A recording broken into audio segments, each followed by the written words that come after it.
അവളെ ഇഷ്ടായിരുന്നു, അവൾക്ക് എന്നെ.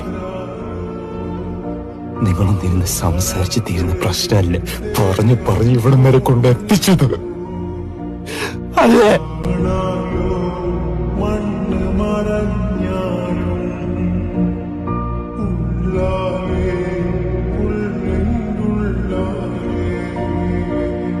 താരങ്ങൾ